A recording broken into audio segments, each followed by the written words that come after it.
क्या है भगवत मार्ग, बहुत ही निष्ठा पूर्वक इसका निर्वाह किया जाता है। अपने धर्म का अनुकूलता, प्रणाम नमस्कार नहीं, भारी प्रतिकूलता और प्राणों को प्रतिपल कष्ट मिले तो भी जो ना टूटे उसे निष्ठा कहते हैं। बड़े बड़े महापुरुषों ने इस भागवतिक धर्म, महान धर्म को स्वीकार करके हर कष्ट सहा है। प्रहलाद जी क्या कष्ट नहीं दिया गया, कबीर साहब क्या कष्ट नहीं दिया गया इनको। गुरुजनों की जब इनकी प्रणाली पढ़ो तो होश उड़ जाते हैं कि एक एक महापुरुष को इतना कष्ट और उनको कभी कष्ट महसूस नहीं हुआ, वो सदैव गरजते ही रहे। अब उनको जो दिखाई दिया वो दूसरों को नहीं दिखाई देगा। उनके मुख से यही निकला है, तेरा किया मीठा लागे। गजब, मतलब रोने के सिवा कोई भाव नहीं बन पाता, केवल रोना की। कितनी सामर्थ्य इन महापुरुषों में है कि ऐसी स्थिति में भी प्रभु से प्रश्न नहीं है और सामर्थ्य इतनी कि भस्म कर सकते हैं। इतना भजन का तेज है, पर उन्होंने कभी कुछ नहीं प्रतिकूलता की, चुपचाप सह गए, प्राण त्याग दिए अपने धर्म, अपनी निष्ठा पर। अपने लोगों को इन महापुरुषों से प्रेरणा मिलती है कि काम, क्रोध, लोभ, मोह, मद, मत्सर, भूख, प्यास, सर्दी, गर्मी, मान, अपमान, दुनिया के जितने द्वंद्व हैं ये सब एक साथ टूट पड़े तो भी हम अपनी निष्ठा नहीं छोड़ेंगे। उपासक देखो, अनुकूलता होती तो जय जय, प्रतिकूलता होती तो भाग पड़े। तुम कायर हो, भगवत मार्ग के शूरवीर थोड़ी हो। नाम जापक, धर्मनिष्ठ, उनकी जय जयकार की जाती है। आप अविनाशी भगवान के अंश हैं। ये शरीर छूटेगा, आज नहीं तो कल छूटेगा। अगर धर्म में छूटे तो इसकी जय जयकार है, और अगर भोगों में छूटे तो बहुत ही जीव सब छोड़ रहे हैं भोगों में। धर्म निष्ठा का तो जिनका हमने पद सुनाया था पलटू बाबा का, मछी नाम की कीच, इनका ऐसा प्रभाव था कि जहां ये नाम उच्चारण करते रोए बिना कोई नहीं रह सकता था। ऐसी करुणा थी इनकी उच्चारण करने में, पर इनसे भी द्वेष करते थे लोग।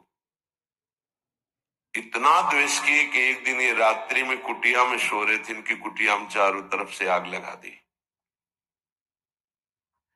भौतिक शरीर तो वहीं दिखाई दिया, लेकिन भक्तों की मंडली सहित जगन्नाथपुरी में सुबह पाए गए।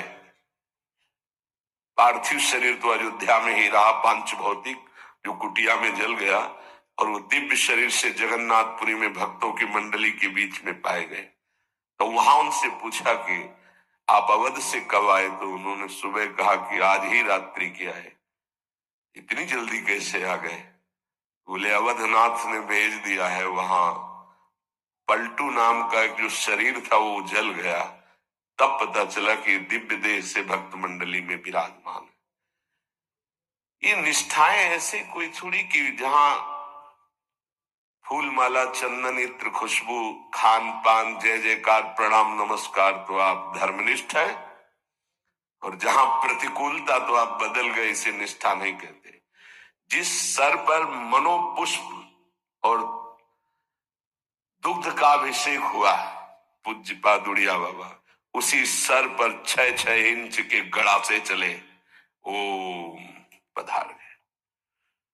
इतनी सुकोमल देह ठाकुर हरिदास जी की, महामंत्र जोर जोर से लाखों की संख्या में जपने वाले महापुरुष 22 बाजारों में मार कोड़े जल्लादों ने खाल नोच ली, लेकिन हरि बोल के सिवा शब्द नहीं निकला। इसे कहते हैं निष्ठा। यहां जरा सी कामना पूर्ति नहीं हुई, भगवान पर श्रद्धा हो गई, ये कोई निष्ठावान है? ये निष्ठा कैसे जागृत होगी? सिर्फ गुरु कृपा से। जहां गुरुजनों की महिमा पड़ी तो गुरु कृपा से। गुरु कृपा का स्वरूप क्या है? जो नाम प्राप्त हुआ है, यही गुरु कृपा है। बड़े बड़े ब्रह्म ऋषियों ने, महापुरुषों ने एक ही बात कही है कि जिसकी विशेष कृपावती हरि की जागृत हुई हृदय में, उसकी नाम में श्रद्धा हो गई। बस ये बात पकड़नी है। ब्रह्म ऋषियों ने, महापुरुषों ने, बड़े बड़े गुरुजनों ने ये सार बात कही कि जिस पर हरि की विशेष कृपा, वो नाम पकड़ लेता है। चाहे जो आप साधना करते हैं, यदि नाम जप नहीं करते हैं तो वो रंग नहीं आएगा जो नाम जप से आता है। नाम जप, नाम कीर्तन समस्त साधनाओं की पूर्ति है। जैसे योग है, यज्ञ है, तीर्थयाटन है, और भी स्वाध्याय, तपस्या, इनकी पूर्ति है नाम कीर्तन और नाम जप से। यदि नाम जप नहीं है जीवन में तो विश्वास कीजिए, स्थिति आना बहुत कठिन है। प्रभु के मंगलमय नाम का श्रवण और कीर्तन, यन्नाम श्रुति मात्रेण पुमान भवति निर्मलः तस्य तीर्थ पदः किं वा दासानाम अवशिष्यते। जिनका नाम यदि श्रवण करने को मिल जाए, गायन को मिल जाए, तो हृदय निष्पाप और निर्मल होकर भगवत प्राप्ति हो जाती है।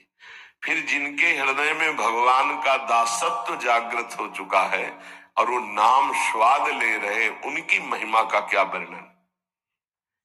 यन्नाम ग्रहणं अखिलान श्रोत्रनात्मानमेव च सद्यः पुनाति किं भूयस् तस्य स्पृष्टः पदाहिते। आहा, जो प्रभु के नाम का उच्चारण करता है तो जितने श्रोता होते हैं सबके पापों का नाश करके उनके हृदय को पावन करता है। तो उस उपासक को कितना पुण्य प्राप्त होता है, कितनी कृपा प्राप्त होती है। जब जोर से राधा नाम उच्चारण कर रहे, नाम कीर्तन करे, जिन जिन की कान में जड़ चैतन्य के सबका मंगल कर रहा है, ऐसे उपासक के हृदय में प्रभु प्रकाशित हो जाते हैं। जब उनके चरण प्रकाशित हो गए तो फिर इस शरीर का कोई महत्व नहीं रहता। जैसे सांप केचुल से कोई मतलब नहीं रखता, ऐसे महापुरुषों ने शरीर से कोई मतलब नहीं रखा। इसीलिए उनके शरीर को इतनी पीड़ा दी गई, उनके शरीर को कष्ट पहुंचाया गया, पर आह नहीं निकली, क्योंकि उस शरीर में नहीं है। उनका मन प्रभु के सच्चिदानंद सुख में है। कलिम सभा जयंत्यार्या गुणज्ञाः सारभागिनः यत्र संकीर्तने नैव सर्वः स्वार्थो विलभ्यते। इस युग में महान साधना है नाम, नाम का जप, नाम का कीर्तन। तुम्हारे सारे स्वार्थों की पूर्ति और परमार्थ की पूर्ति इसी से हो जाएगी। इसलिए जो चतुर शिरोमणि है वो इस युग के गुण को जानने वाले सारग्राही भारी प्रशंसा कलयुग की करते हैं कि जो बड़ी बड़ी 10-10 हजार वर्ष की साधना से लाभ नहीं मिलता, वो कलयुग में नाम कीर्तन से मिल जाता है, नाम जप से मिल जाता है। दाहिने पैर के अंगूठे केवल खड़े होकर के, केवल दाहिने पैर का अंगूठा भूमि में इस पर दोनों हाथ उठाए हुए 10,000 वर्ष तक जब, तब कोई बात। यहां केवल नाम कीर्तन से, नाम जप से परम लाभ। नाम में बहुत बड़ी सामर्थ्य है। विश्वास करो और पकड़ लो नाम। ये जो नाम चर्चा होती है ना, ये सार बात तुम्हें सुनने को मिल रही है, इसे पकड़ लो। ऐसा मन में बैठा लो कि अगर नाम नहीं चल रहा तो आपकी बहुत बड़ी हानि हो रही है। ये बहुत परम ज्ञानी हनुमान जी भी महाराज कहते, कहा हनुमंत विपत्ति प्रभु सोई, जो तो सुमिरन भजन न होई। परम रसिक शिरोमणि श्री सेवक जी महाराज कह रहे हैं, हानि हरिवंश के नाम अंतर पड़े, लाभ हरिवंश उच्चरत बानी। उनकी जिह्वा बड़ी पावन हो गई है, जिनकी जिह्वा में नाम चल रहा है।